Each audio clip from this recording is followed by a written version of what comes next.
time on the dot, so I will start the webinar.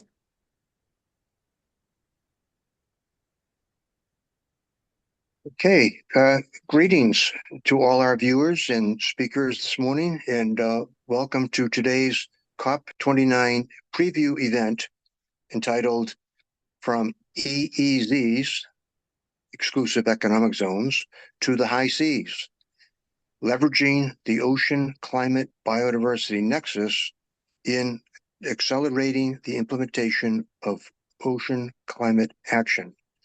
A long title, but with a lot of powerful messages that hopefully you will all appreciate and enjoy from our panelists this morning. My name is Richard Delaney, and I will serve as the moderator for this panel. Currently, I am the executive director of a small nonprofit in the United States called the Center for Coastal Studies. We conduct independent scientific research, education, and outreach activities and policy dialogues focused on marine ecosystems and coastal environments. I'm also honored to serve as the chair of the board of directors of the Global Ocean Forum, one of the two partners, along with the Plymouth Marine Laboratory in England, who are hosting this panel today. A quick word about the Global Ocean Forum. Since 2001, the Global Ocean Forum has brought together ocean leaders from governments, non-governmental organizations, international and intergovernmental organizations, the private sector, and scientific associations from over 110 countries. The Global Ocean Forum fosters cross-sectoral dialogue on ocean issues, advocates for oceans at the highest political levels, and promotes an ecosystem-based and integrated approach to ocean governance at national, regional, and global levels. Currently, our executive director is Dr. Miriam Balgos, and she is with us today. And our administrative person, our other person running the Global Ocean Forum is Katie Mitchell, and you will see her on the screen helping today as well. So with that, today's session is entitled, as I told you the title, but we will be breaking it into two segments. And I'll introduce more of those segments in a few minutes.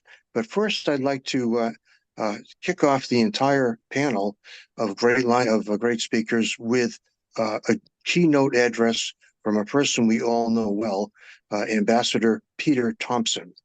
Ambassador Thomson is currently serving as the United Nations Secretary General's Special Envoy for the Oceans. He's the first person to be appointed to this position. He has held the office of President of the General Assembly of the United Nations from 2016 to 2017. He was Fiji's permanent representative to the United Nations from 2010 to 2018. And he has held many important positions, many of them focused on ocean conservation, but we know him best as our tireless and articulate campaigner and advocate for global oceans, a true ocean champion. We are honored to have Ambassador Thomson deliver via a video message the keynote address to kick off this session. So Katie, would you please play Ambassador Thomson's video?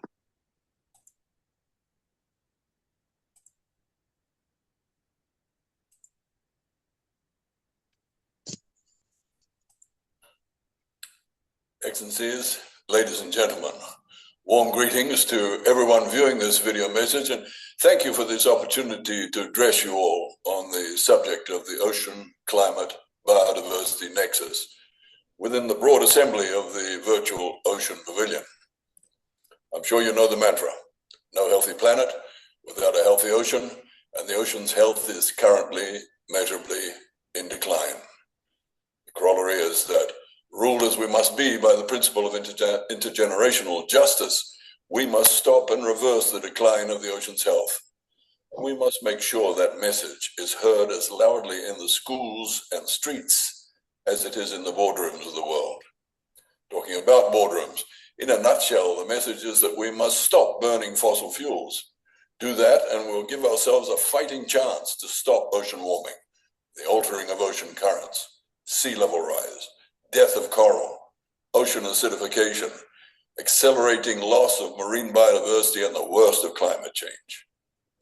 You know, reading the billboards at airports and along motorways, you could be forgiven for a naive belief that the fossil fuel industry is leading the way on green transition. Doing so would make you a sorry victim of greenwash, for the International Energy Agency reports that the oil and gas industry is contributing only 1% of the required investment towards the green transition. Boardrooms matter, and one can only hope that members of boards with culpability for global warming will come around to putting their humanity before their profits.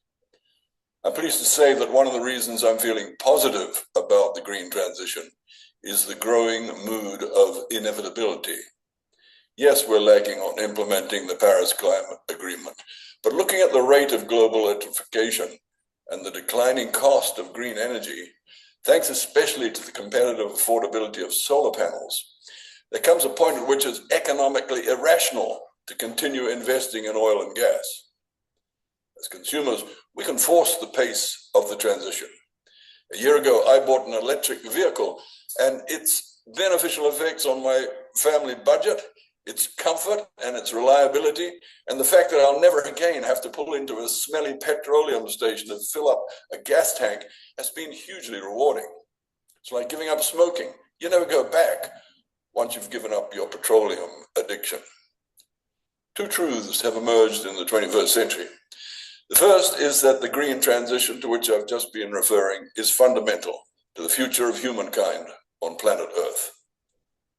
The second is that the ocean's role is vital to overcoming the planetary emergencies of climate change and biodiversity loss. Thankfully, the centrality of ocean-based climate action has now gained strong recognition in recent UNFCCC COPs. It was at COP26 in Glasgow that the Climate Pact highlighted the importance of maintaining the integrity of all ecosystems, including forests, cryosphere, and the ocean, and gave prominent recognition to marine ecosystems as sinks and as reservoirs of greenhouse gases. It was at the Glaswegian COP where the decision was made to integrate ocean-based action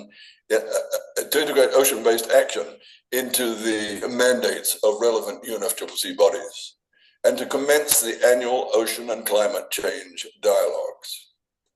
In COP27 in 2022 in Sharm el-Sheikh, there was an underscoring of the role of the ocean by encouraging the inclusion of ocean-based action in national climate goals, including NDCs.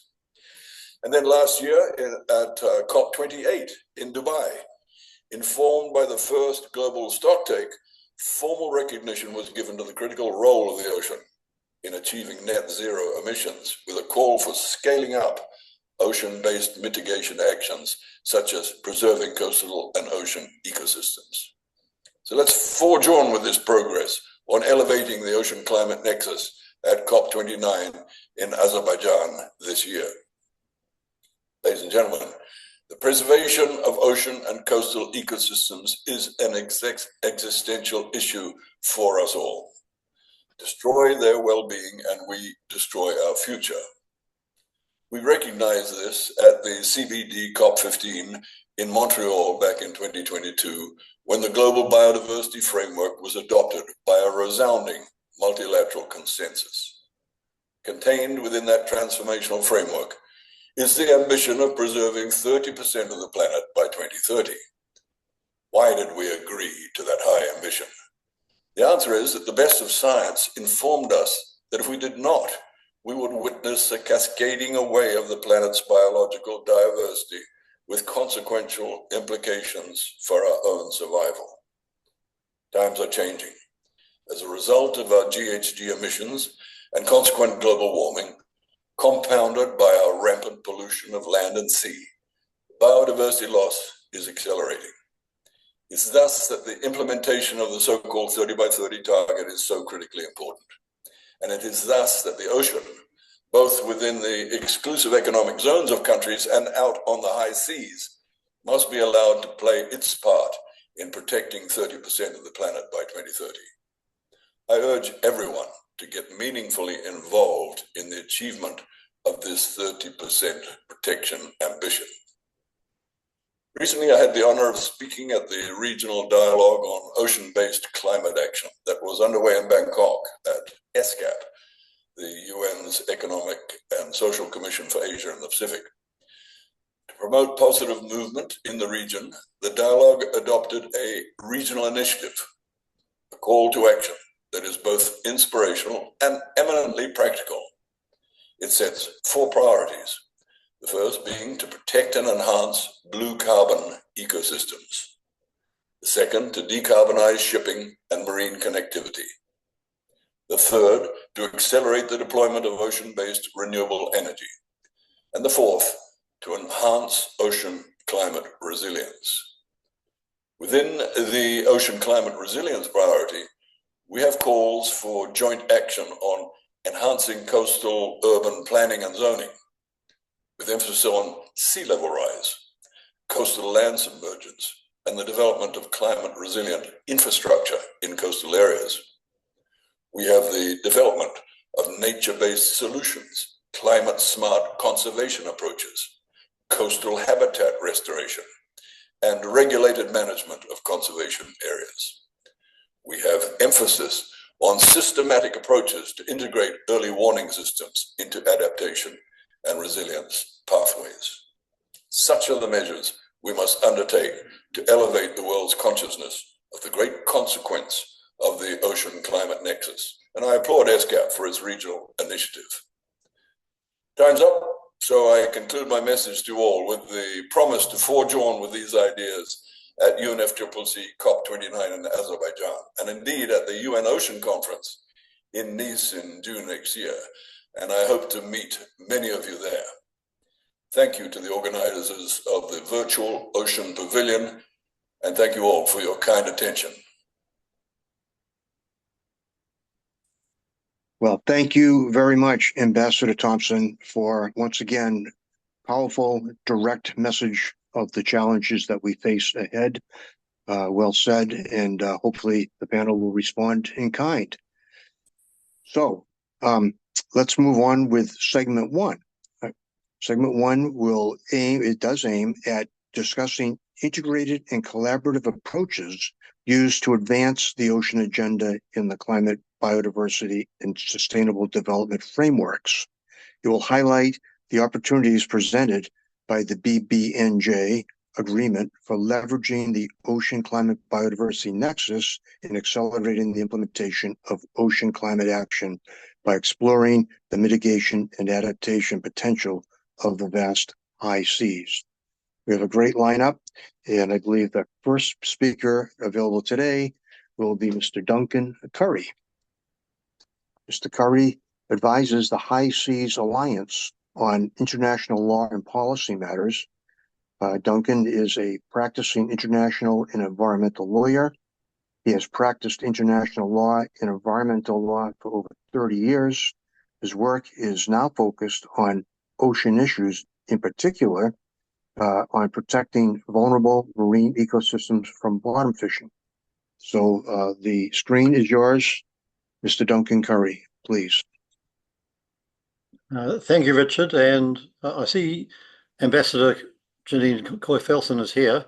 Do we want her to go first according to the program, Miriam or Richard? Yes, let me back up, Madam Ambassador. I'm Sure, sorry, I didn't realize you had joined us. That's okay. Thank you very much.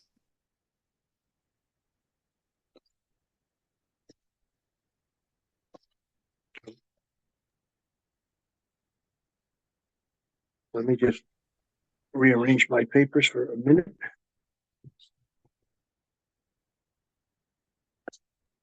Thank you, and good early morning from New York. Okay, go ahead, Ambassador. I'm sorry, I'm out of order, but we're pleased you're here, and thank you for joining us. The floor is yours, Ambassador Janine Coy-Felson. Okay, thank you, Richard. I'm sorry I missed the intro. I had a specific area that I was supposed to focus on in relation to the BBNJ agreement. And I don't know if you want me to continue there because I'm following the previous program. But I'm happy to say that it's a pleasure to join you all. Please stop me if you want me to refocus in any way. But I was going to address specifically the areas relating to the governance issues that BBNJ opens up, the new front, let's just call it that the BBNJ opens up for a more integrated approach to these issues that we're facing with the triple planetary crisis of ocean, climate, and biodiversity. And we know very well the pressures that the environment faces, the environmental stressors that are upon us. And we've typically been sort of siloed into different approaches to address these issues. What's the innovative approach from the BBNJ is that it synthesizes many different aspects of existing international law and progressively provides new areas or elements for approaching these issues in a more integrated manner. Granted, it's within the context of the ocean space, but that's still very relevant given the extent to which the ocean actually provides planetary sustainability. Article 7 was one of the areas that I was asked to look at in terms of how those principles are relevant in this governance space. And, you know, it's every time I read the BBNJ agreement and reread it, something new sort of jumps out at you, which shows that there's this great canvas within which we can actually make the ambition that was set out from the preamble a reality in the BBNJ agreement. And we have that right in front of us, and hopefully we do use that opportunity. So Article 7 includes about 14 principles. Some of them are very familiar to us because for those who have been working in the environmental space. But there are other principles that come from other areas of international law, including space law. So it's very useful to see this all coming together in this one particular article. There are also some innovative elements in there, including in relation to non-transfer. We see for the first time integration of principles relating to SIDS and Indigenous peoples, local communities, LDCs, incorporated into this section. And why is this relevant? It's relevant because these principles are going to be used as an interpretive tool for the entire agreement. So whether you're talking about interpreting a specific article, these principles are supposed to guide us in how we interpret and how we implement, how we operationalize, even at the international level, the BBNJ agreement. And because it's synthesizing these different areas of law, whether it's in the law of the sea, whether it's in terms of biodiversity, whether it's climate change, that's where that opportunity exists in terms of governance to have that more cross-sectoral, more integrated approach to governance in the BBNJ space.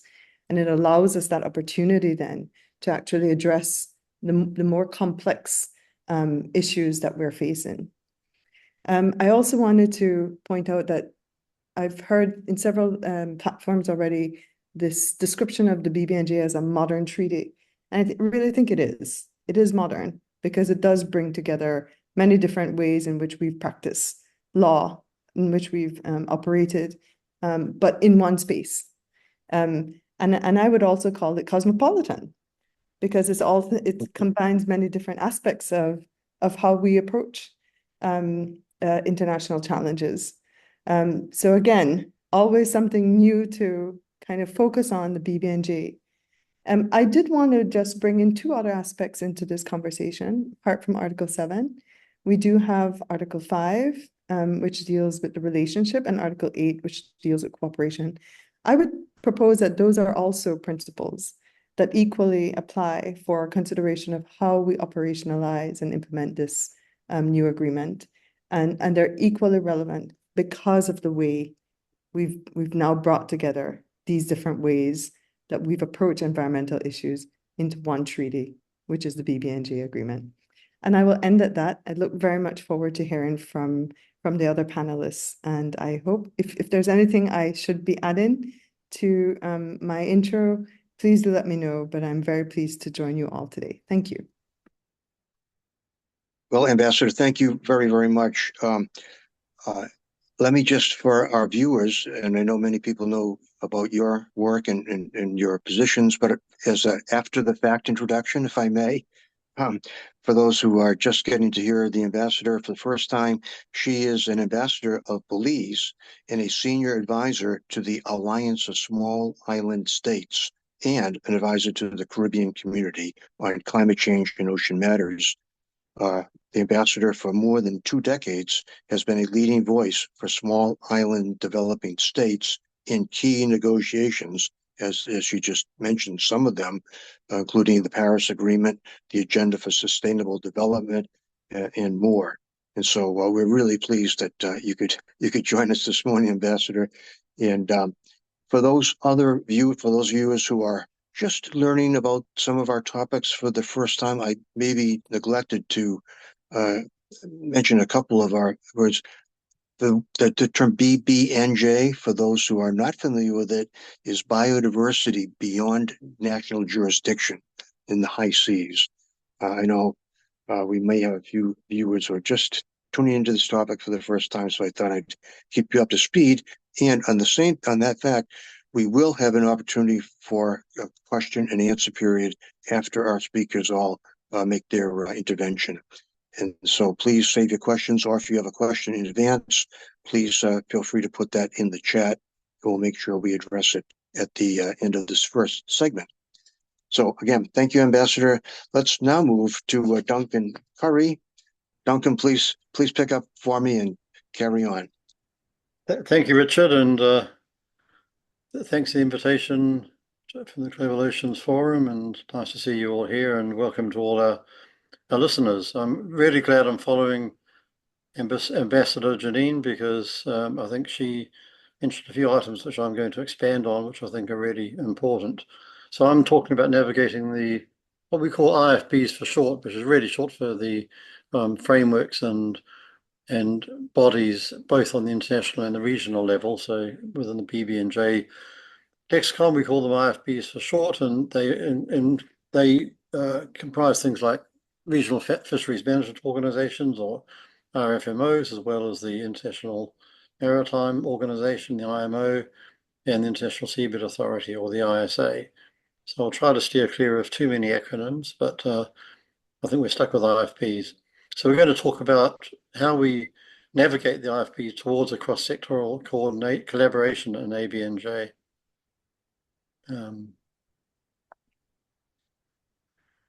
And first, just overview on area-based management tools, including marine protected areas, or MPAs. Ambassador Thomson talked about the importance of the 30 by 30 target set by the Global Biodiversity Framework. And what BBNJ does is it provides the mechanism, the way to do this, and provides rules and processes to create area-based management tools, including MPAs, both in the high seas and including the deep sea area as part of area beyond national jurisdiction. It provides the objective of creating connected networks of MPAs, which is really important, as well as the robust process to create them. And importantly, it promotes cooperation with other relevant bodies and commits parties to follow the objectives of BBNJ when participating in IFBs. So I hope you can see this. Otherwise, Janine talked about Article 5, which is important. What I want to highlight from Article 5 is that it also talks about promoting coherence and coordination with the IFBs. And Article 8, which Janine also spoke to, is really important and far too often is ignored when discussing the way that BBNJ is to be implemented. Article 8 provides that, firstly, parties shall cooperate under the agreement, including through strengthening and enhancing cooperation with and promoting cooperation among relevant IFBs in the achievement of the objectives of this agreement. So a core obligation for cooperation, and I'm going to talk about how we operationalize that in a minute. But secondly, a really important part of this is that parties shall endeavour to promote as appropriate, the objectives of this being the BBNJ Agreement when participating in decision-making under other relevant IFBs.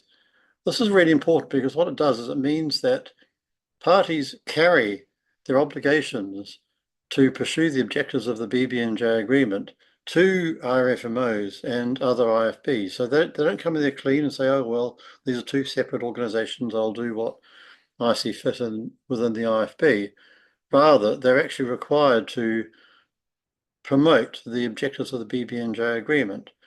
And one scholar has noted that this mobilization of using existing IFBs to achieve the treaty objectives is a significant innovation in the design of multilateral environmental agreements. And it really is a significant innovation. And I'm going to talk a little bit about another agreement called the Aarhus Convention, which does a similar thing actually, but importantly, it links the two organizations together.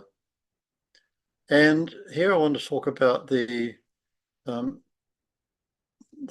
way that this is to be implemented within BBNJ. And firstly, there's a proposal, and that the Secretariat liaises with stakeholders, including IFBs, and including scientific information and so on. Then that goes to a review where the Secretariat makes the proposal publicly available. This is for the MPA, and transmits it to the scientific and technical body for review, and then retransmits it. And that then goes back to consultation, again, under Article 21, including IFP. So the RFMOs are specifically notified, invited to submit views on the MPA under consideration, and other scientific matters, including views on additional measures within the competence of that RFMO. And then it goes back to the scientific and technical body for further review. And finally, after all this, it is established. And what is important here is that the COP may make recommendations to IFPs to promote the adoption of relevant measures through the IFP. So what that means is that the COP may say to the RFMO, we recommend that you take a certain measure to implement this MPA. And finally, when it gets past the establishment phase and gets to monitoring and review, IFBs, including RFMOs, are invited to provide information to the Conference of the Parties on measures that they've adopted to achieve the objectives of the MPA. And two other important provisions on cooperation I want to highlight. Firstly, under Article 22, the Conference of the Parties may make arrangements for regular consultation with the RFMOs, or in the case IFPs, including RFMOs, as well as coordination with respect to related measures adopted by the IFP. So there's a long-standing, hopefully, institutional framework to be established by the BBNJ COP for regular consultations with RFMOs in particular, and other IFBs, of course. And in particular, I think teasing out, examining what related measures have been adopted by them. And the second provision I want to highlight is Article 25 of the agreement, which is very similar to Article 8, and it requires that parties shall promote as appropriate the adoption of measures within relevant IFBs of which they're members to support the implementation of the decisions and recommendations made by the COP under this part. So further in this tapestry of governance we have linking the BBNJ agreement with the RFMOs is again the same principles we had in Article 8, paragraph 2, and that parties take the obligations within the RFMO to actually promote, in this case specifically, the measures to support the implementation of the recommendations and decisions made by the COP. And lastly, also talking about the how, I want to talk about the importance of transparency. And under BBNJ Article 48, there's a specific provision that the COP shall promote transparency, both in decision-making processes and other activities, and in the implementation of the agreement. Transparency is also a requirement under the Fish Stocks Agreement, which provides that NGOs and others shall be afforded the opportunity to take part in meetings. And then lastly, I want to talk about the Aarhus Convention, or the Convention on Access to Information, Public Participation in Decision-Making, and Access to Justice in Environmental Matters. And that specifically requires each party to promote the application of the principles of the Aarhus Convention in international environmental decision-making processes and within the framework of international organizations and matters relating to the environment. So that will sound very familiar to you. It's exactly the same, in my view, as the Article 8.2 provision, although in this case, the Aarhus Convention parties, which tend to be the European parties, carry with them the obligations of transparency and public participation from the Aarhus Convention to both the BBNJ COP, but also to the RFMOs, to ensure that the transparency and the principles of public participation, access to justice and access to information are being implemented properly. And then specifically to implement the Aarhus Convention, we have the Almaty guidelines under the Aarhus Convention, which encourage participation and encourage it to be as broad as possible. So I'll end it there, but I just want to really leave you with this idea of cooperation, this back and forth, and the idea that parties don't act independently and separately in the different organizations. They are bound to actually collaborate, cooperate, and work towards the objectives of the BBNJ Agreement. So thank you very much. Well, thank you very much, Duncan, for navigating us through a rather complex set of procedures and programs, but it's very, very helpful. I appreciate that very much. And now I would like to invite Ms. Danielle Yao to address us on the topic of operationalizing ABMTs in the BBNJ Agreement, the challenges in the context of climate change.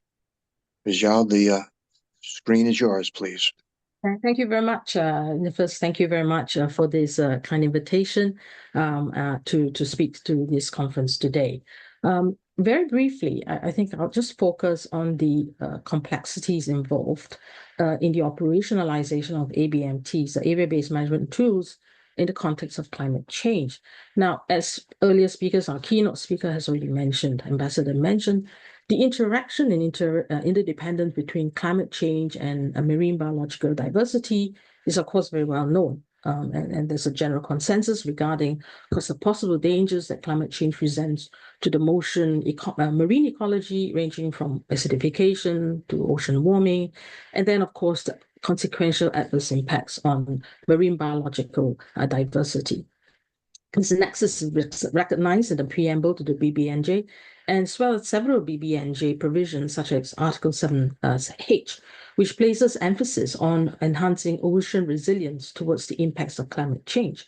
Other provisions, like the ABMTs, environmental impact assessments, for example, go towards addressing the more operational level challenges posed by climate change. So moving quickly to the ABMT.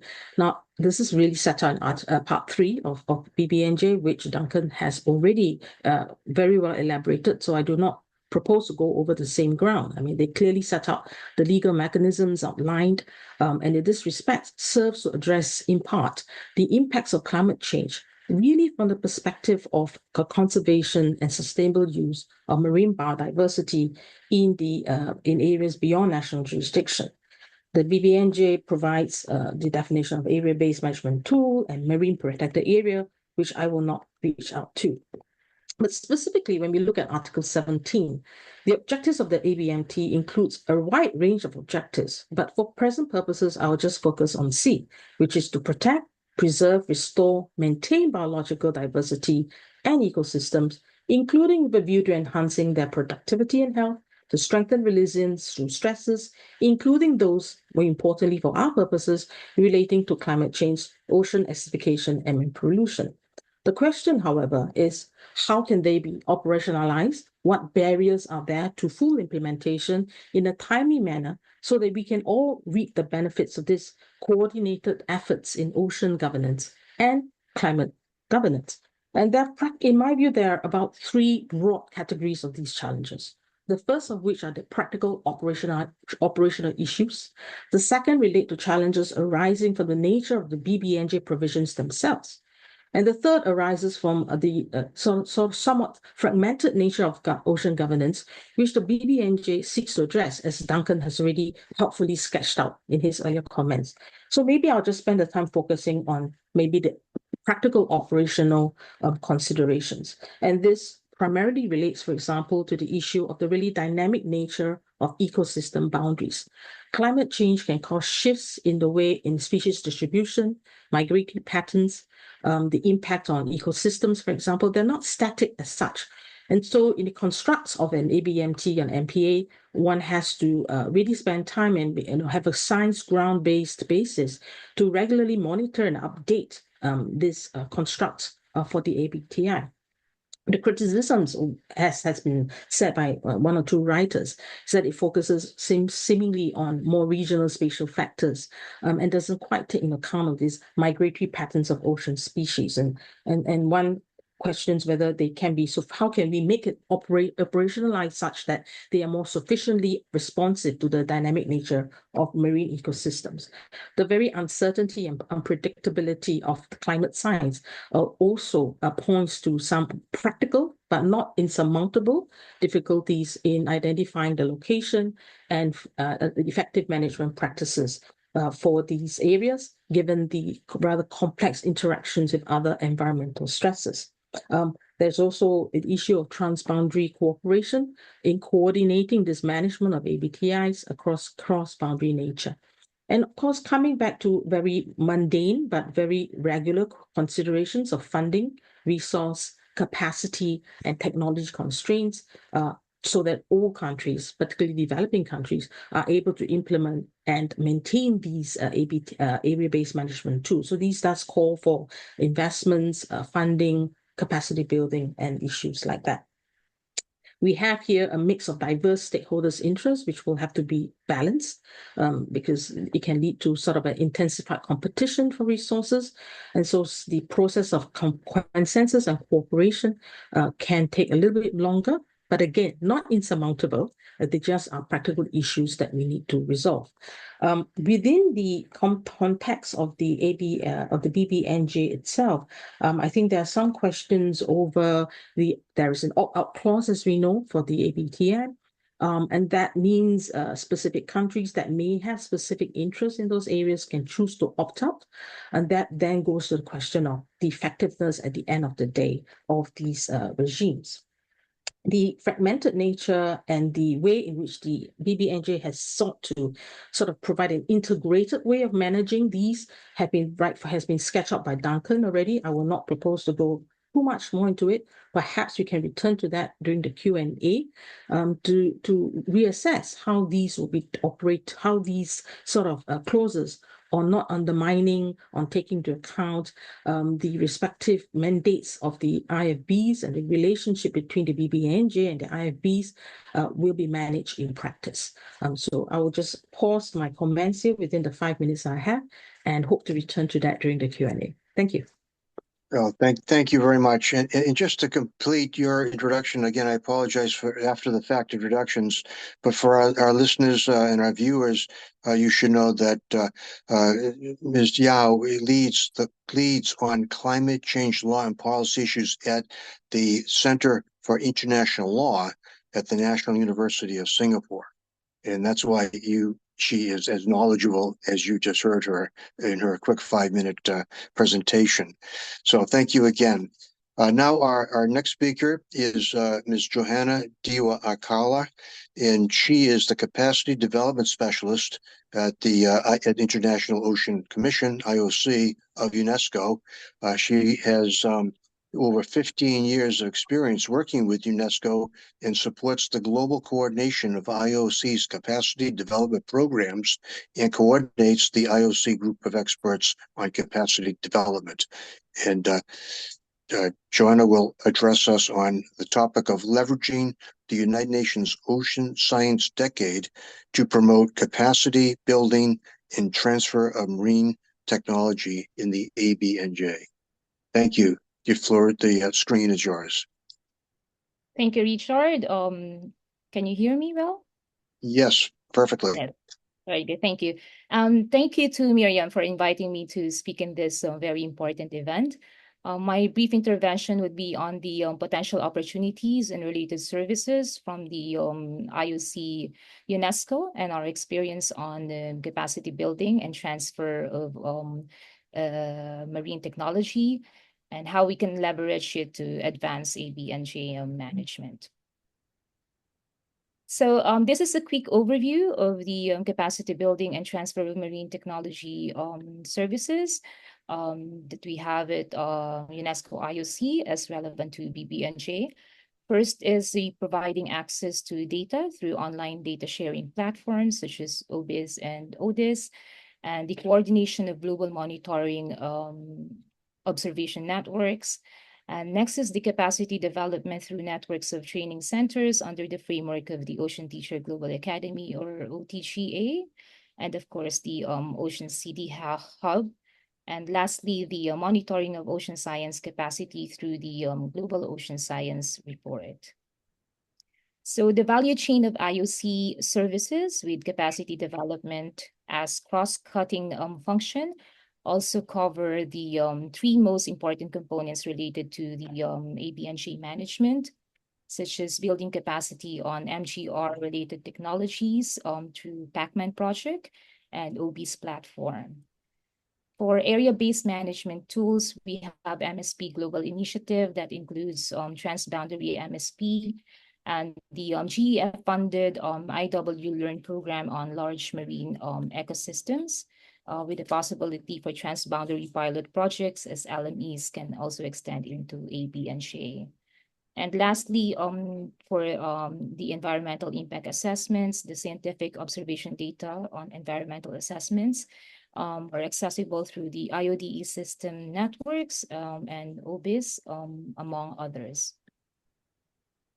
So trying to link all these services together, we look at the all this technology through the expanded Ocean Info Hub in connecting wide range of services that may be required by the BBNJ agreement to produce the basis for delivering meaningful and integrated information at global scale. A clearinghouse mechanism would need to address access to existing bodies of data, as well as facilitate coordinated entry of new in situ and other data relevant to the treaty. So structuring around the ODISCAT and integrating IOC and non-IOC sources, this flexible architecture will be a web-based platform that is interoperable and interlinked with other mechanisms and databases to facilitate ocean observation, monitoring and research in ABNJ, identify gaps in currently available ABNJ data, use of data standards and best practices, and data discovery, among others. As for its matchmaking function, it will broker matching supply and demand for CBTMT and data opportunities, among others. The CHM also provides online resources and real-time offers and requests for CBTMT support and develop activities or data on MGRs, ABMTs, EIAs, and other relevant topics, and make them available through OTGA or the regional training centers.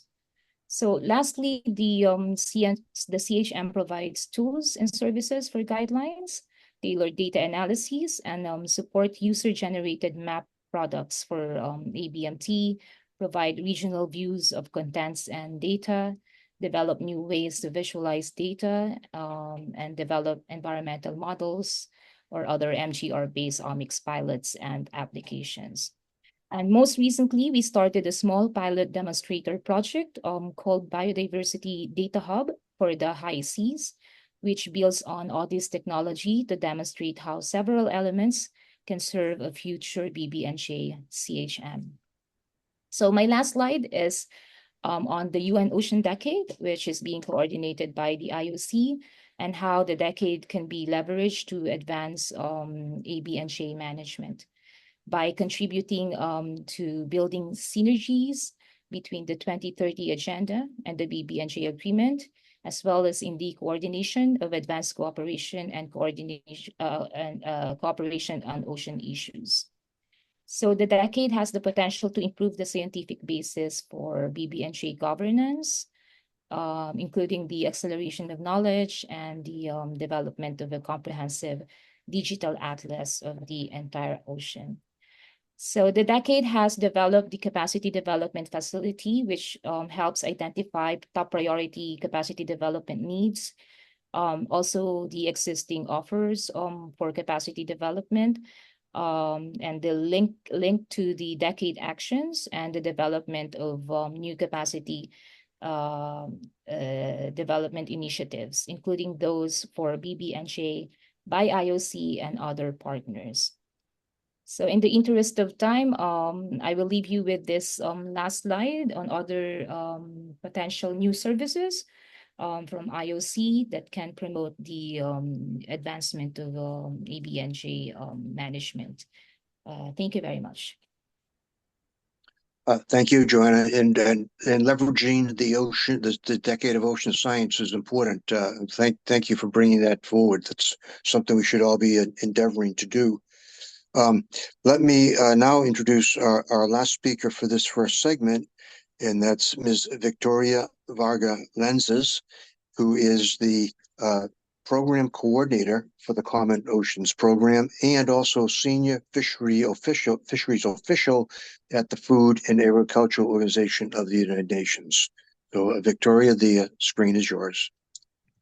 Thank you very much, Richard. And I'm glad to be the last speaker of this session because I heard a lot of very interesting things. And I realized that through our Common Oceans Program, we address so many of the relevant challenges that the oceans governance and the management is facing currently.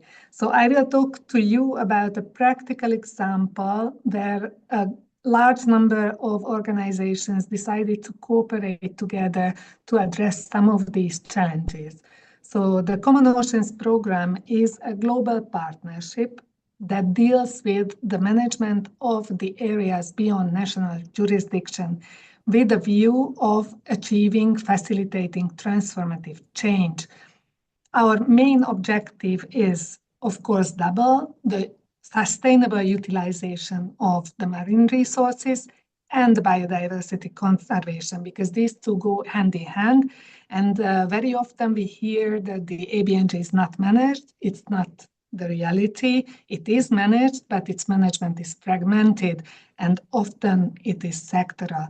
So as some of the speakers mentioned that today, what is needed is integrative, cohesive solutions and collaboration. And the BBNJ Agreement, and Janine also referred to that, promotes very much collaboration and cooperation among the already existing management structures.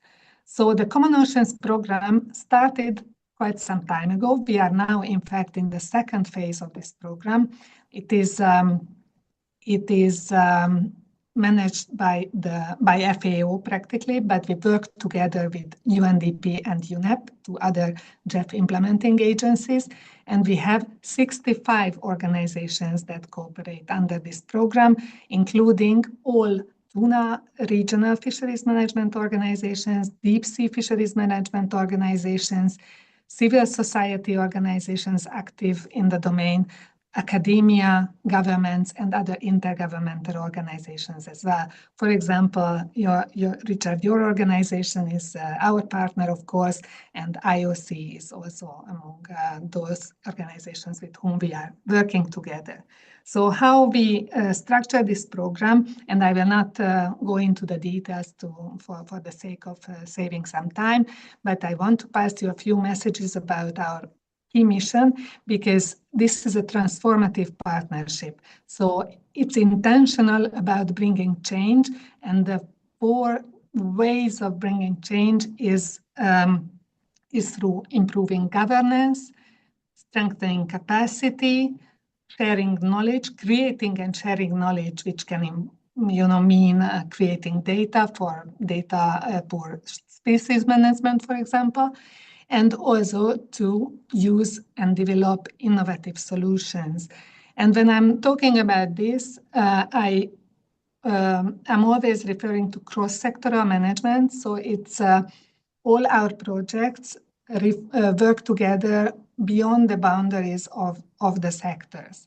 So how we structure the program is that we have 4 technical projects that work together.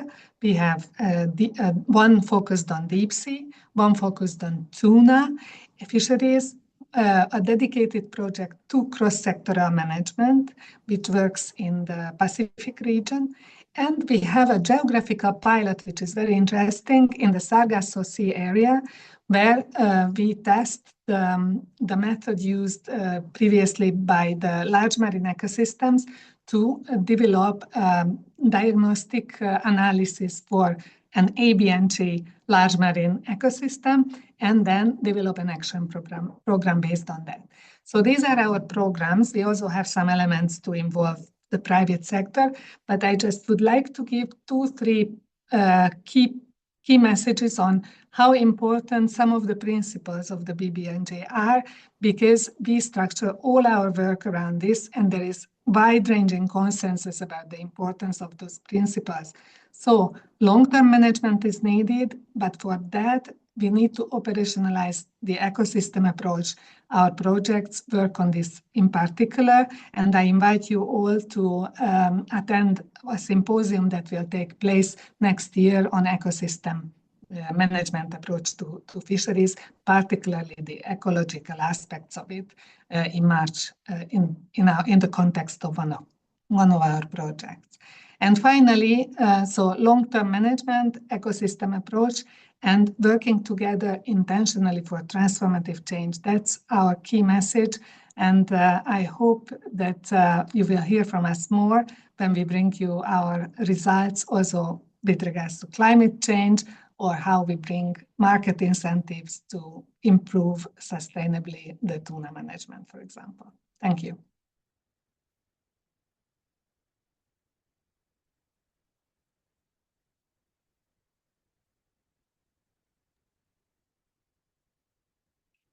Richard, I Richard. believe you're on mute. Thank you very much. I know we've scheduled a little bit of time for Q&A, questions and answers, but I also apologize for letting the panel run a little bit long. Is there, Miriam or Katie, a question or two from our listeners in the chat box? No, at this time, we don't have any questions. Okay, then with the panelists' permission, I'll save questions among ourselves for the end of the session and move right quickly to our second segment, if that's all right. That way we'll try to stay closer to being on time. And the second segment will focus on what's to come for the ocean community at COP29, and will provide a preview of the COP29 Virtual Ocean Pavilion and of ocean events at COP29 more generally. This segment will open up with high-level remarks on what to expect for the ocean from COP29 negotiations, and we'll continue with the discussion on ocean breakthroughs and activities of the Marrakech Partnership for the Global Climate Action Partnership. So we have another excellent panel, and I'd like to ask the first speaker, Mr. Julio Cordano, to speak on the topic of outcomes of the 2024 Ocean Climate Change Dialogue. Mr. Cordano has been a Chilean diplomat currently serving as consulate in the mission of Chile to the United Nations in New York. He was head of climate change and sustainable development in the Ministry of Foreign Affairs in Chile between 2012 and 2021.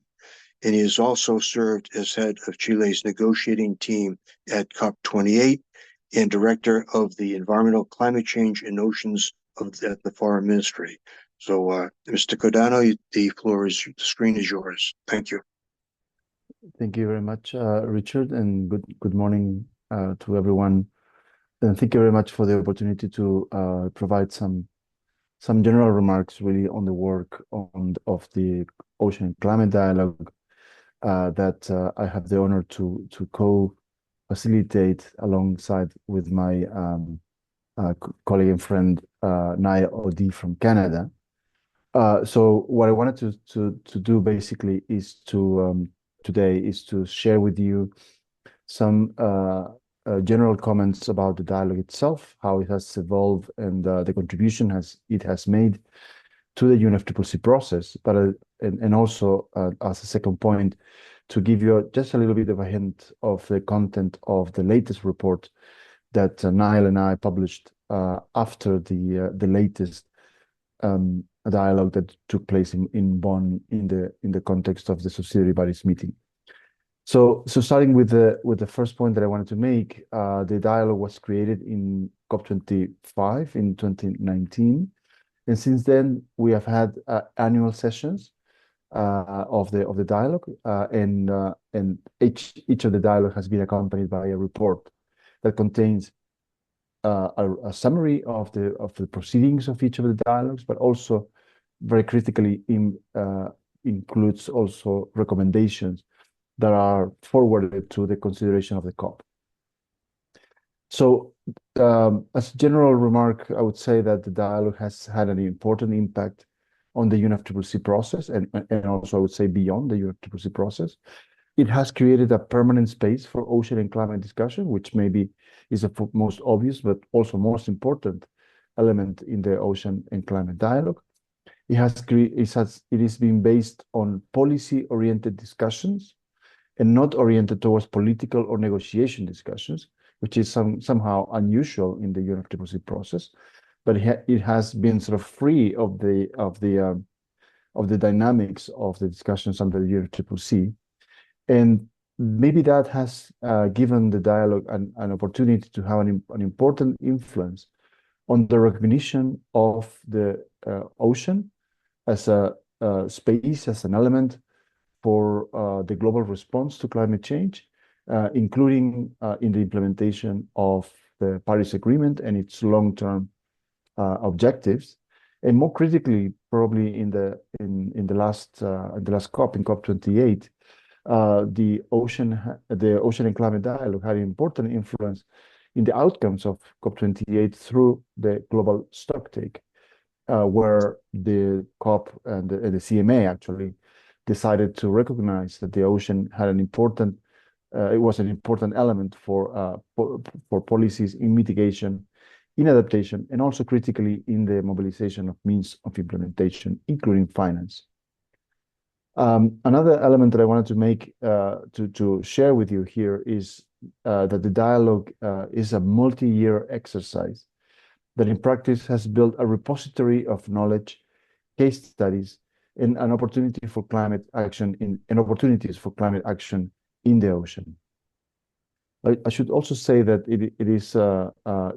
the Ocean and Climate Dialogue had a pivotal moment in COP27, where the COP decided to provide the Ocean and Climate Dialogue with 2 co-facilitators.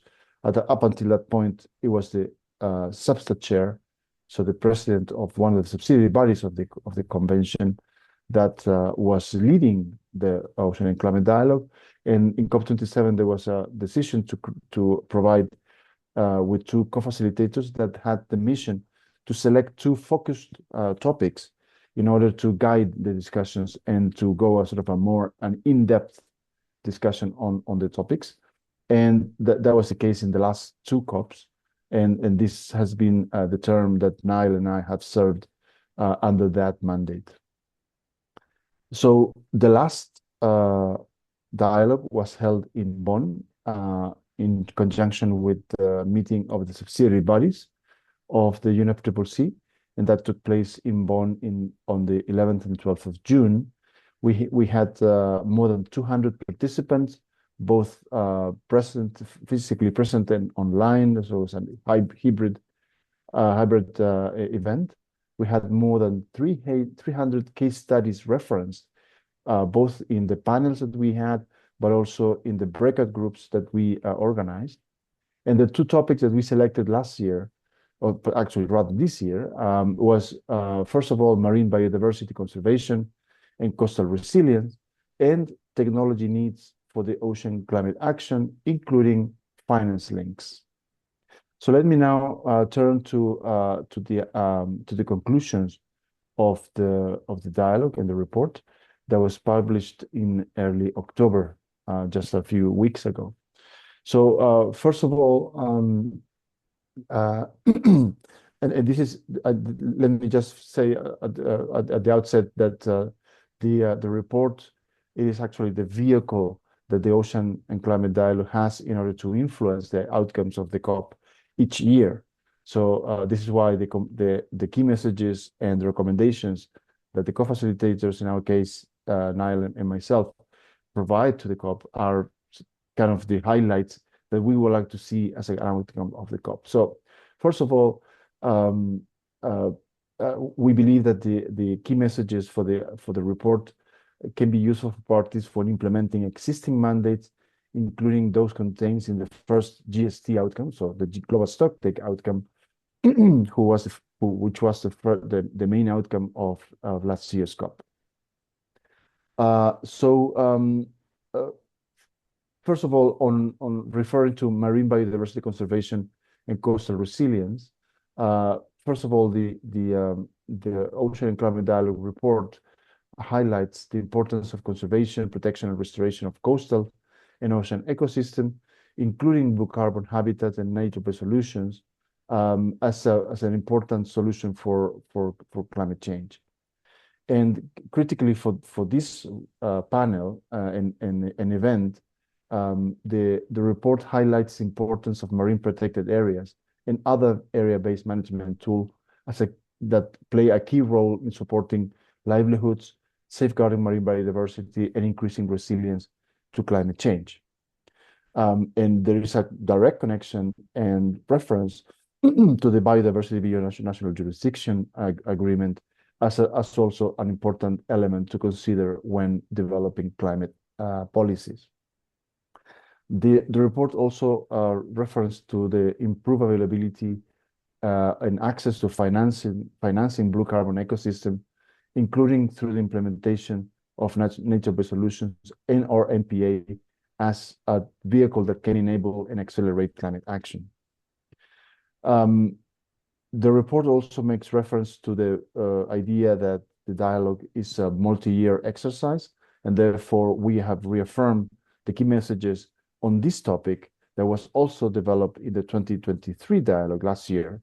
And so we reiterate also the importance of, for example, that parties adopt and implement the IPCC wetland supplement in their national greenhouse gas inventories.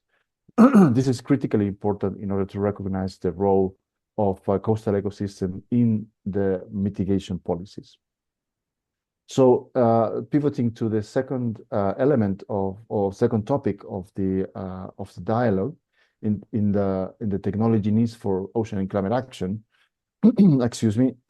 So first of all, I think there was a recognition of the great variety of opportunities and technological solutions for the ocean, including in renewable energies that has a great potential to deliver long-term carbon emission reductions.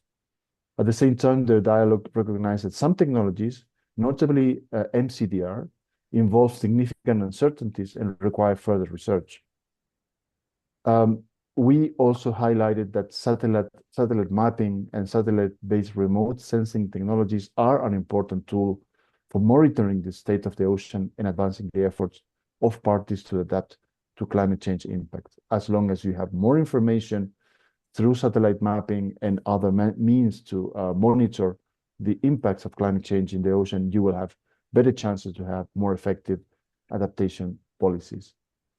Very critically, in the context of the UNFCCC, and I'm just coming to an end to my presentation. Okay. Thank you. The technology needs assessment can be also an excellent tool for identification, development, and deployment of ocean-based technology. So I'll stop there. There are some considerations also for COP29. Probably, and I will end with this observation that this year, as last year was the GST, the global stocktake outcome of COP28. For COP29, the most important impact that the Ocean and Climate Dialogue can have is precisely having an impact on the NDCs. The NDCs, the national determined contributions that are prepared by each country for next year. But the most important thing that we like to see is that the ocean has a prominent space in national determined contributions for countries in order to implement the Paris Agreement. So I'll stop there. Very happy to take questions if there are any. Thank you. Okay, well, we will want to hear more from you during the Q&A, and it's encouraging to hear so much activity and so many programs going on. Thank you for a comprehensive report on all of that. Our next speaker is Ms. Lorelei Picourt, and she is the Executive Director of the Ocean and Climate Platform. Lorelei is a strong advocate for multilateral cooperation. She works for a better integration of the ocean climate biodiversity nexus in decision-making at the national and international levels. And at the UNFCCC, she is co-focal point for ocean and coastal zones for the Marrakech Partnership Global Climate Action Agenda. So Lorelei, thank you for joining us this morning. And the screen is yours to address us on the topic of ocean breakthroughs, Ocean Action Day, and other initiatives coming up at COP29. Thank you very much, Richard, and thank you, of course, to the Global Ocean Forum and all the partners of the Virtual Ocean Pavilion. It's very nice to be with you. It's exciting to hear that some people are actually interested about ocean at COP29. So it's good to be among friends, and thank you, Julio, for setting the scene. This is incredibly helpful. Let me start with some good news, because I think that in a day like today, we need some good news for the ocean, climate, and the planet.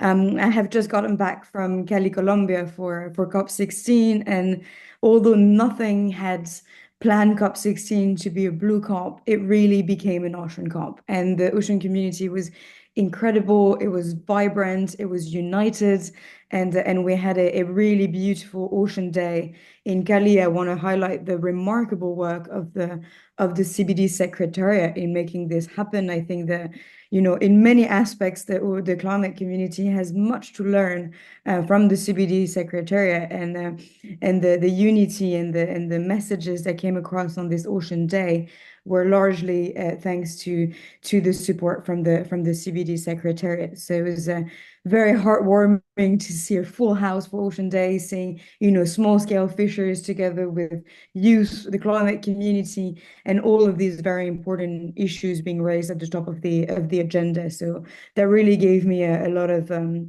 encouragement to go from Cali to Baku and you know, carry the torch of ocean climate action. So that is I wanted to start with this, that, you know, there are some people in this world that are still interested in fighting the good fight. So now, if we're going back to the COP29 agenda, a few things that I wanted to highlight. The first one is that we know, you know, that it won't be necessarily the ocean on the highest of the agenda, but we still need to be there. And I think that, you know, when I see Anna Marie and our friends from Ocean Conservancy on the line, I know that we'll have a strong ocean climate team that will, you know, voice and advocate for ocean-based climate solutions. But a lot of the conversation around ocean and climate in the last few years has been about making ourselves relevant to the climate discussions. And that's one of the reasons I think it's so important to attend COP29 and making sure we have these strong communities, because we have already labeled COP29 the finance COP. It's absolutely evident that we need to make sure that the ocean is high on the agenda and represented in this conversation, regardless of, you know, expectations on a cover decision or not. We have spent a decade advocating that ocean action is climate action. This year, we need to make sure that this translates into ocean finance is climate finance. It's two sides of the same coin. So that's one of the main key messages that we'll carry to Baku next week. And unfortunately, it's not ready just now, but it's probably tonight or later tomorrow, we'll be sharing a policy brief on including ocean finance for climate action together with our friends from Aura. And I'll be happy, of course, to share this with you, highlighting how in the negotiations the ocean is relevant for the finance package, and how this finance package can really be a catalyst to ensure that next year we have a blue wave of NDCs that really include ocean-based climate measures, as we have seen in the last revision cycle that it is increasing. So how do we use also COP29 as a stepping stone to work with countries and coastal countries to ensure that next year they take account of the conclusions and outcomes of the global stocktake to really amplify the ocean-based measures and solutions in their national strategies for mitigation and adaptation. With that said, that will give me a transition to the campaign that we have been carrying for the last year with the Marrakech Partnership and a number of partners, how we have tried to unify the community around the message of hope, a message that there are some transformational changes underway and that together we can do this. And I'm talking here about, of course, the ocean breakthroughs. That were very welcome and celebrated actually in Cali as well at COP16 as a vehicle to really bridge the gaps between biodiversity and climate agenda. So we have this portfolio of solution that is widely agreed upon across member states, but also stakeholders from civil society, whether it's NGOs, the scientific community, industries and cities and so on and so forth, working around renewable energy, food, tourism, transport, and of course, conservation. We have a blueprint to deliver for climate, for nature, and for people. So that's what we will be focusing on again in Baku, and we'll have the pleasure of launching the coastal tourism breakthrough that has been led by colleagues from Sistoria and Iberostar. So having this approach of local tourism joined with, of course, a multinational and tourism industry like Iberostar to really identify this positive tipping point that the industry needs to reach by 2030 to ensure a net zero trajectory in 2050. So as you all know, the Ocean Day will take place on the 21st of November. Very high on the agenda since we're the last day of COP together with nature, women and local communities, but we'll try to really unite our forces to make this day count. The day will focus, as mentioned, on the launch of the coastal tourism breakthrough with a very exciting lineup of speakers. I'm very happy to say that we have some very high-level speakers that will join us on the 21st from 11 o'clock in the morning until 12:30 to talk about coastal resilience and adaptation of the tourism industry, as well as how to support halving emissions in that sector towards 2050. So that will be one of the main focuses. And the second one will be, of course, on taking stock of progress. Again, I'm trying to be hopeful and generate that message that we can do this. And we will be working across the 4 other sectors that I've mentioned with renewable energy and shipping and conservation, with the very famous or infamous mangrove breakthrough and upcoming ecosystem-focused breakthroughs that will be announced at COP29. So we're very excited about Ocean Action Day on the 21st. And in the afternoon from 3:30, I want to say, until 5 p.m., we will have an implementation lab that is led by our friends from Ocean Conservancy together with the ocean climate community, with Pew and Conservation International, FAO, and so on and so forth, on really blueing NDCs and making sure that all of those tool guides and guidelines on how to include those measures and providing step-by-steps for member states on how to amplify the ocean in their national strategies can really be comprehended and mainstreamed into the agenda. So I will stop here, and if you have any questions, of course, I'm very happy to answer, and it's a pleasure being with you this morning. Well, thank you, Lorelei, for an update on a full agenda of activities. A lot going on. It is encouraging. It is uplifting. Thank you. Keep it all going. Our next speaker is Ms. Anna Marie Laura, who is the Senior Director of Climate Policy at Ocean Conservancy. She was previously at an organization called RARE, which is an international conservation and development nonprofit.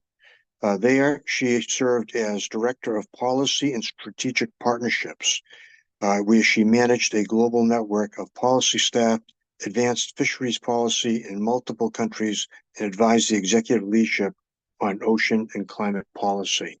So I'm pleased to turn the screen over to Ms. Anna Marie Laura. Thank you so much, Richard. And thank you to the Virtual Ocean Pavilion for hosting this session so we can all prepare a little bit for COP29. And thank you especially to Julio, Cordano, and Tanalo Day, the current co-facilitators of the Ocean Climate Change Dialogue. It's been such an important platform to raise the ocean climate nexus issues within the UNFCCC. I'm very happy to be following Lorelei to talk a little bit about what some of the parties have been discussing in terms of outcomes. Of course, Lorelei, through the Marrakech Partnership, is doing an incredible job coordinating on the civil society side. And there is a similar coordination effort going on the party side as they think about what the outcomes could be for this COP. And so here, sort of in a role that we play as Secretariat of the Friends of the Ocean and Climate, this is a group of parties that have really been championing Ocean Climate Nexus and elevating it within UNFCCC for some time. And so just to report out on some of the discussions they've had and what their goals are, of course, as Lorelei mentioned and has been mentioned, this will be the finance COP, and a really key goal, an outcome that needs to be seen as a new collective quantified goal on finance, the NCQG. This is, likely to be the focus of discussions, the focus of negotiations, and our understanding is that there's still, a lot of daylight in the range of what an actual number, a per year number could be. But what we're very clear on is that it needs to be high, and the funding and the finance needs to be made available in an accessible way, in a transparent way, in a way that's able to be used by especially emerging economies, developing economies, to make the transition, the clean energy transition, and to become resilient to climate change, to the impacts that are already baked in. So given the importance of mitigation and adaptation finance for ocean climate action, supporting these productive negotiations will really be a focus of the Friends of the Ocean Climate parties, which means, having specific finance goals or articulating a specific goal on ocean is not something that you'll be hearing from either civil society or the party side. It's really important we get that overall finance goal established, and then and the rules and ways that it will be made accessible to parties and to countries going forward. That said, there are other outcomes that could be a focus. As has been mentioned, in 2023, the first global stocktake happened, and the ocean was referenced in a really important way in the global stocktake. Of course, it did summarize that we're not nearly enough on track to address climate change the way the Paris Agreement states, that we want to keep to 2 degrees or lower, really being in line with 1.5. But it did explicitly, as Julio mentioned, invite parties to preserve and restore oceans and coastal ecosystems and scale up ocean-based climate change mitigation action. So it is possible that we will have opportunities if the global stocktake is being discussed further, negotiated further, that there's some ability to build on that language. It's also possible there was some really helpful ocean climate language included in the global goal for adaptation. And so as those discussions and negotiations can continue, the parties are on the lookout for opportunities to further amplify the ocean climate connection in those types of texts, although it's not clear exactly what those opportunities in text might be. And to state something that was mentioned before, it's also not clear that the COP presidency of Azerbaijan is committed to having a cover text. And I think that is, there are pros and cons always to having a cover decision. We have seen that cover text as the place that the Ocean Climate Dialogue, for example, was championed. That's where the mandate was established. And that's where some of the process around it was established in the past. It's not to say that there are not other ways to build on the ocean climate connection in other texts and negotiations, but without it, you do maybe lose that most obvious place to be looking to amplify the ocean climate nexus. So that is one thing to look out for if the presidency decided to have a cover text there may be more opportunities than are presenting themselves at the moment for advancing some specific language. And then, just as was already mentioned, the real opportunity of this COP for Friends of the Ocean Climate is to amplify ocean climate solutions, ensuring that they make their way into NDCs, which are due in February of next year. The NDCs 3.0, as they're mentioned, are meant to be much more ambitious and to keep the world on track for that 1.5 degree goal. Ocean climate solutions can contribute in a really significant way, as we've heard from the high-level panel, as much as 35% of the reduction in emissions that we need to close the gap and keep in line with the Paris Agreement. So as Julio had mentioned, we really want to see conversations, direct advocacy with parties talking about what ocean climate solutions are most appropriate to be incorporated into their NDC. And finally, just wanted to mention the past topics of the dialogue, really of the ocean climate change dialogue, really do provide a space that the parties are looking at for where language could be inserted or options for emphasizing the ocean climate benefits, ocean climate mitigation, adaptation benefits. And those past topics are coastal ecosystem restoration, including blue carbon, as Julio mentioned, fisheries and food security, marine biodiversity conservation, and technology needs for ocean climate action. So as discussions and negotiations advance, especially around those four areas, it'd be really appropriate for parties who have championed ocean climate action in the UNFCCC to potentially try and emphasize or add some language there to elevate ocean climate action. Following up, just last point, taking off the Friends of the Ocean Climate hat for a moment. As Ocean Conservancy, we are the Ocean Renewable Energy Breakthrough Leads of the Marrakech Partnership. And this campaign that Lorelei mentioned is really significant because these breakthroughs have been established as tipping points. Tipping points in a positive way. If we can break through and reach these goals, then we will be well on our way for the ocean contributing that 35% of emissions reductions that we know we need to see. Working on the renewable energy breakthrough, it's amazing to work with a group of civil society partners, private actors as well, and really champion that goal around offshore wind specifically because it is a technology that can be scaled up and really deliver the mitigation benefits. Of course, it must be done in a responsible way, and that is, in terms of protecting the environment and biodiversity, social outcomes and economic outcomes, equity and economic outcomes. So just, a plug also to look at those breakthrough goals and use them as really guiding stars for what we need to be advocating for with countries. In terms of incorporating into their NDCs, in terms of supporting a finance goal that is large enough to support and accelerate all of the breakthroughs. And that's a particular area that we see potential for inclusion in NDCs going forward as we build upon outcomes from COP28 around tripling of renewable energy. And the ocean just has an incredible role to play there. So I'll stop there and look forward to the rest of the discussion. And thanks again for having us here. Well, thank you very much for a comprehensive update, and we'll have breakthroughs. We're gonna break through all those programs you mentioned.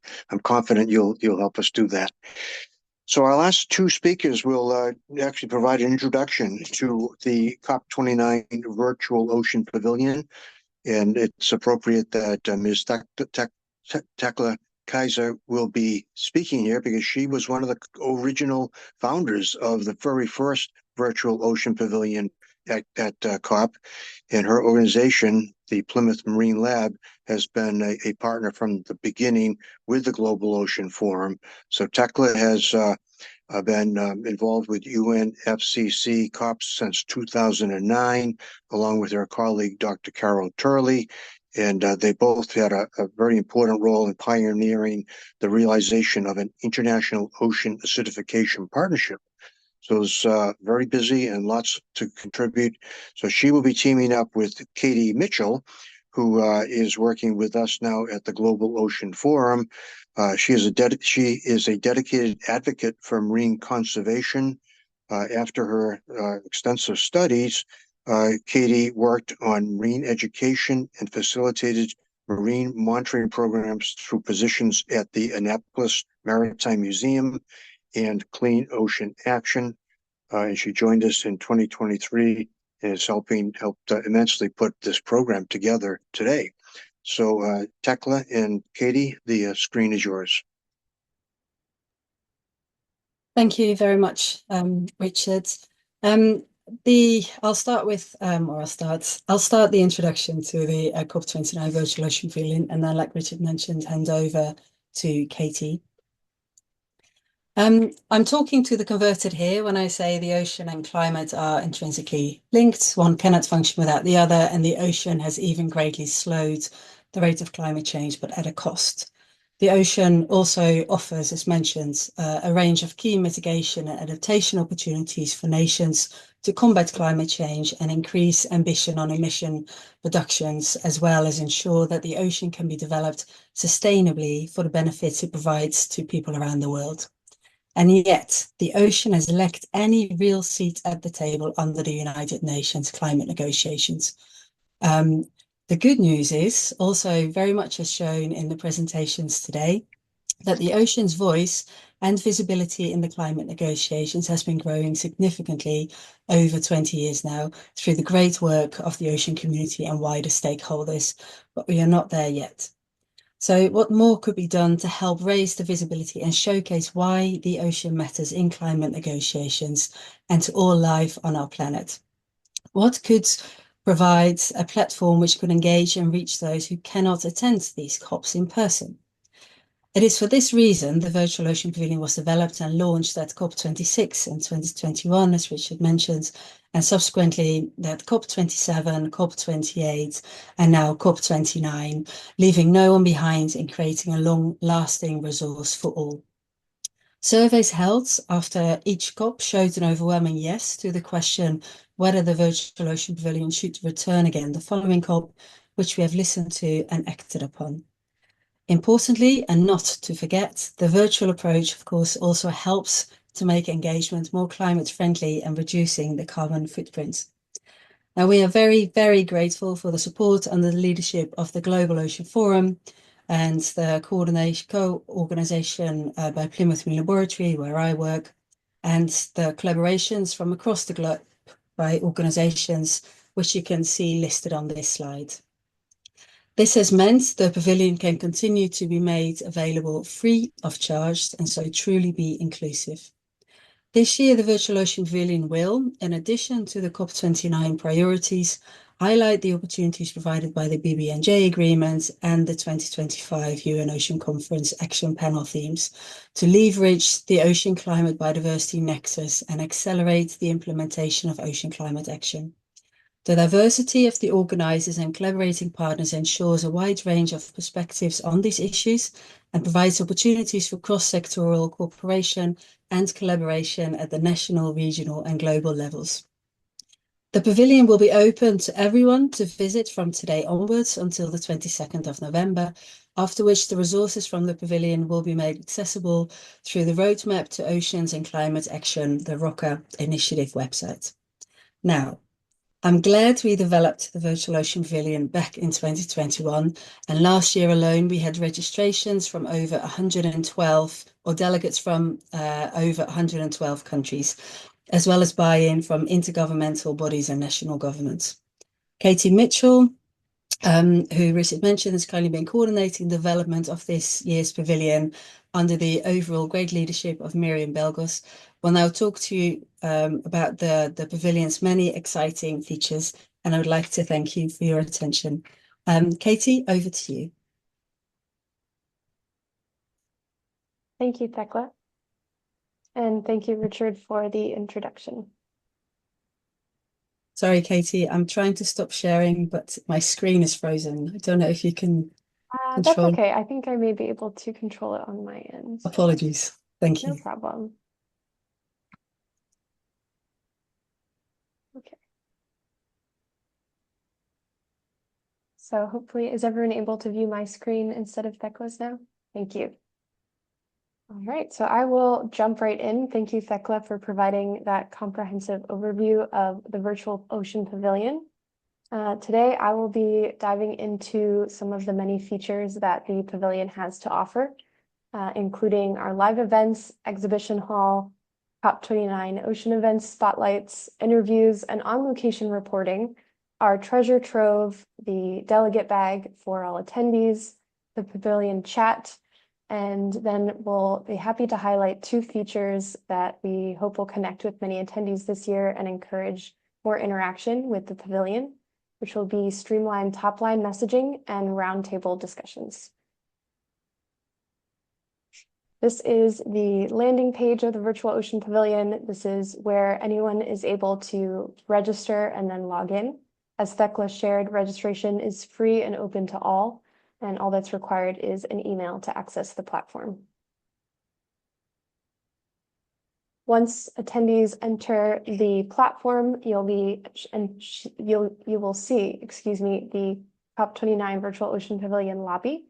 This is the central landing page within the platform that will then connect attendees to the different aspects of the Virtual Ocean Pavilion. The blue bar that you see across the top here is a navigation bar that will appear throughout the different aspects of the pavilion itself. And as you can see, there's links to our events and our live programs, our exhibit hall, roundtable discussions, as well as our virtual pavilion agenda and COP29 ocean events within this interactive lobby. This year, we have live events planned that throughout the duration of the Virtual Ocean Pavilion, which will be open from November 6th to November 22nd. And we'll have on-demand access to the pavilion and its features for 1 month following the closure of the pavilion on November 22nd. Very excited that we are able to open the pavilion today with our first live event. All sessions will also be recorded for on-demand access. So if the timing is inconvenient or attendees are not able to join a live session, those recordings will be available on the platform as well as on the Global Ocean Forum's YouTube channel. We also will be organizing Q&A sessions for all events to give attendees a chance to interact with our speakers and panelists and pose any additional questions that may not be covered during the interventions themselves. And this year we will be having live events on November 6th, November 11th, November 12th, November 18th, and November 21st.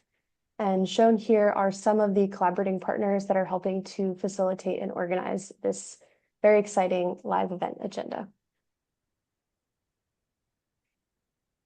This year, our exhibit hall will feature 11 different exhibits from various ocean and climate organizations around the world.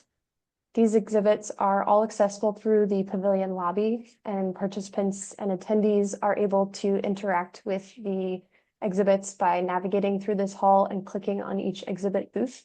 You can see some of the booths we will have on display on this photo on the top of the slide here. Within the booth, there is also a chat function available to connect with booth exhibitors. And this year, we will be spotlighting each of the exhibit booths on one day throughout the duration of the Virtual Ocean Pavilion. On those spotlight days, we'll be sharing more information about the booths and some of the initiatives that are being showcased by this array of exhibitors. And shown here are the 11 organizations that have set up and are eager to showcase their initiatives to Virtual Ocean Pavilion attendees this year. We also will be providing an overview of ocean events at COP29. This feature is still in development, and we are accepting submissions from any organizations or individuals involved with ocean events in and around COP29. Events can be submitted through our ocean events tracker. I will also include the event to the tracker in the chat for participants to see after this intervention. And we're always looking for more events to include in this program. This will be a centralized listing of ocean events, including live streaming details where available, and is one of our most popular resources to give both in-person and virtual attendees of COP29 a sense of what's happening with the ocean and where they can find and connect with ocean events that are of interest to those ocean and climate goals. And all information about the events will be accessible through the COP29 Ocean Events tab of the Virtual Ocean Pavilion lobby. This year, we were also excited to be offering on-location reporting and interviews with experts and negotiators and delegates through COP29, as well as some ocean and climate experts that may not be attending COP29, but are very involved in the initiatives and the process and the many events happening related to COP29 and the ocean. These interviews will be led by youth delegates and representatives from small island developing states in collaboration with the Global Ocean Forum. And we're very excited to be working with NOSCA, the World Ocean Network, Island Innovation, and Communications, Inc. to facilitate these interviews. The interviews will be available through the Virtual Ocean Pavilion lobby and will also be shared through the Global Ocean Forum YouTube channel following the pavilion.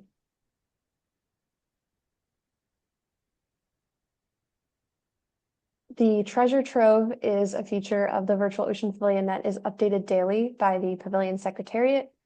This is a chance to spotlight a wide variety of ocean and climate art, stories, reports, publications, and any other interesting or engaging finds happening around the world from the ocean and climate community. Some submissions and spotlights can range from podcasts to ocean playlists, really anything that may connect and engage with our attendees. This is also where we'll be including a quiz with ocean trivia for participants to test their ocean and climate knowledge. And we'll be using the treasure trove to aid with our spotlights of exhibit booths for the duration of the pavilion. So on a day when we are spotlighting a specific exhibit booth, we'll be including more information about the booth through the treasure trove. So we encourage all participants to check this resource to get the latest information on all things ocean and climate related to COP29. We will also be including some reporting from COP29 and reactions from collaborating partners and attendees that are at the COP29 in person, so that our virtual participants that are not able to attend the COP are able to stay up to date on what's happening at COP29 in Baku this year. All attendees will be able to assemble a delegate bag. This is a virtual swag bag where participants can collect materials from exhibit booths that are then saved in a virtual briefcase, as you can see a little mock-up here. Those materials are saved throughout the duration of the pavilion, can also be a way to organize and keep track of the wide range and exciting material that's offered by our panelists and exhibitors. And following the closure of the pavilion, participants can email this collection to themselves, so they will continue to have access to these resources after the Virtual Ocean Pavilion closes. We will have two versions of the Virtual Ocean Pavilion chat available for attendees. The first will be a chat room accessible through the lobby, which will be an opportunity for attendees to connect with each other, connect with panelists and other experts who are online and active in the pavilion, to network with individuals across the ocean and climate space. And we'll also have a chat feature for all of our exhibit booths. On the dates when an exhibit booth is being spotlighted, representatives from that organization will be available to chat and discuss with interested attendees to get more information about their initiatives and ongoing work. So we encourage everyone to check the treasure trove to stay updated on that schedule to ensure you have an opportunity to connect with any exhibitors that are of particular interest to you. We have crafted aligned top-line messaging this year in collaboration with Communications, Inc. and partners from the One Ocean Flotilla, who helped lead the crafting of these messages.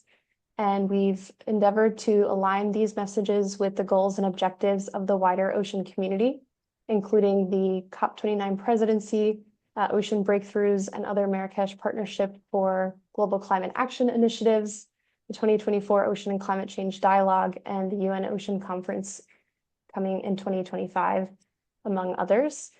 These messages will be shared on the pavilion lobby and will be open for review, reflection, and reaction from our participants at the pavilion and attendees. We hope that this is an opportunity to amplify the messaging and important information relevant to ocean and climate initiatives, and also encourage discussion and thought with participants to engage with these key messages that we've crafted as well. And these key messages will also be the focus of our roundtable discussions. This is a new feature that we have added to the COP29 Virtual Ocean Pavilion. These discussions are smaller discussions with 10 to 40 participants that are organized by collaborating partners to help promote the key messages and themes that I've just discussed. They'll be held during the live days of the pavilion, and the topics for roundtable discussion include culture and gender considerations, youth engagement, public outreach, blue finance, sustainable ocean planning, and cross-sectoral ocean governance. So thank you for your attention, and hopefully you got a little more information about the many features we have to offer this year. We hope to welcome all of you at the pavilion and hope that you are able to engage with the platform and the work that has been done by many of our collaborating partners to make the ocean and climate space more accessible. If you have any questions, please reach out to the COP29 Virtual Ocean Pavilion team, which includes Miriam Valgos of the Global Ocean Forum, Thekla Kaiser of Plymouth Marine Laboratory, and myself with the Global Ocean Forum as well. Thank you. Well, that's really terrific. Thank you, Katie. And thank you, Thekla, for being one of the founders of this virtual ocean pavilion, now in its third year, and it's bigger and better and more useful than ever before. That's really a great resource, and I urge everyone to take advantage of it, as Katie has just invited you to do. I also want to thank, at this point, I know we're a little bit over time, but I want to thank all of our partners, particularly Plymouth Marine Lab, who teams up with us on this virtual ocean pavilion every year, and all the others who have made this event a really great preview event heading into COP29. And thank you to the panelists for helping put a spotlight on the oceans, not only today in this panel, but bringing that spotlight on oceans to COP29 coming up next week. We continue, that's our mission. We need to continue to be showing up and be present at all of these events. So with that point, I'm going to thank again all of our members. I wish we had time for a Q&A. In absence of that now, since we've run overtime and we've lost a couple of our panelists already, please feel free to reach out with questions, as Katie just said, to Miriam or herself or Thekla, and we'd be happy to continue that dialogue. So best wishes for the ocean at COP29. Thank you all once again. And with that, I will conclude